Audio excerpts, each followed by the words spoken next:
Coyote and the Monster Story, Part 1. Now, Coyote lived here in this valley, and every springtime he would travel up onto the Palouse Prairie to visit his cousin, the fox. One spring, while Coyote was away, a huge monster came up out of the ocean onto the land. This monster was so large, when he'd open his mouth and draw in a breath, all of the plants and animals would fly into his stomach. This monster's name was Letsuitz. Now, Meadowlark knew that Coyote was very smart and had great power.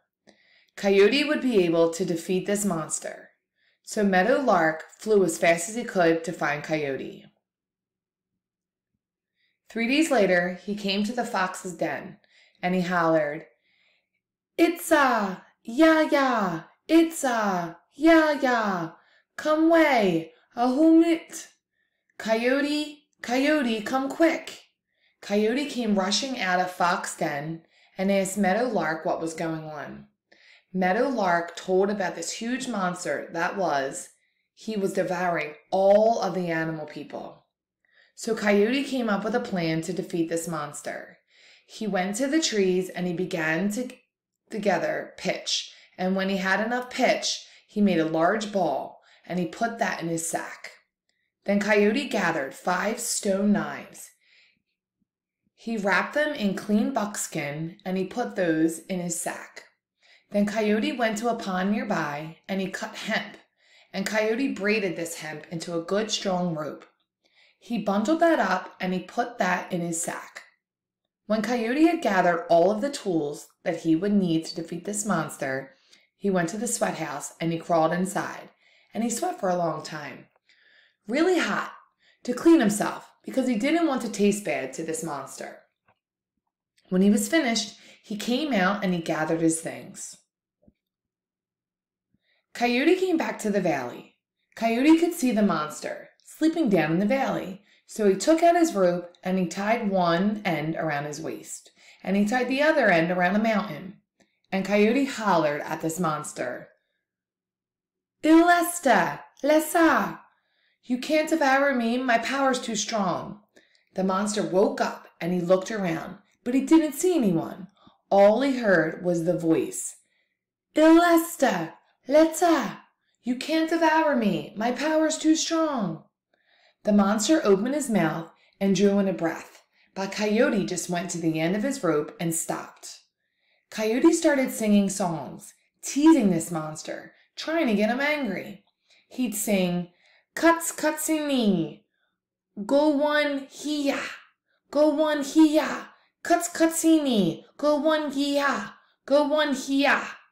Oh, the monster got angry and he emptied out his lungs and drew in a huge breath.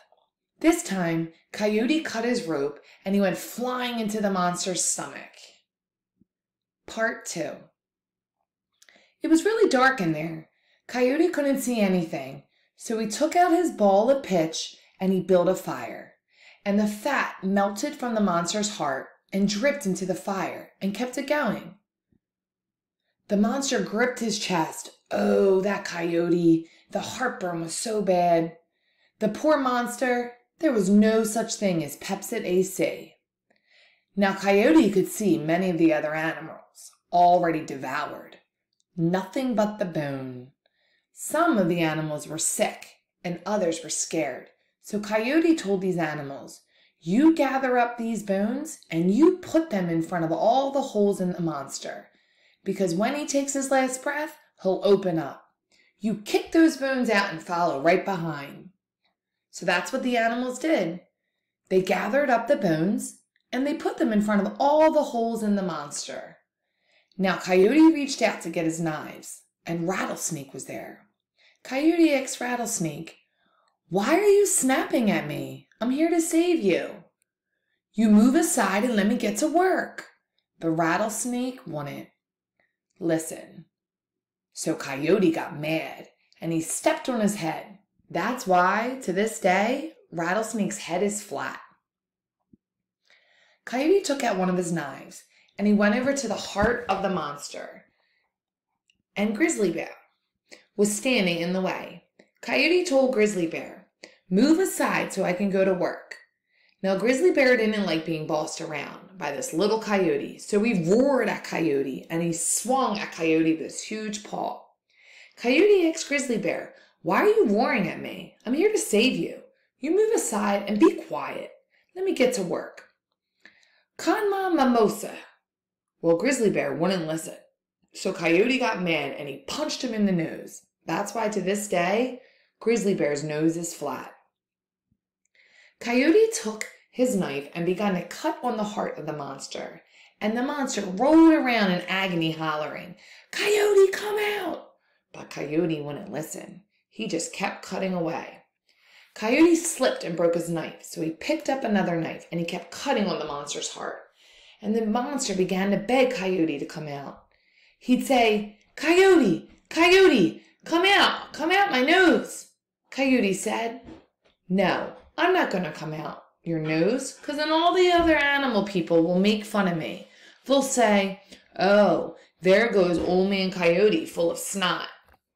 Again, Coyote slipped and broke his knife, so he picked up another knife and he kept cutting away. And the monster kept begging Coyote to come out.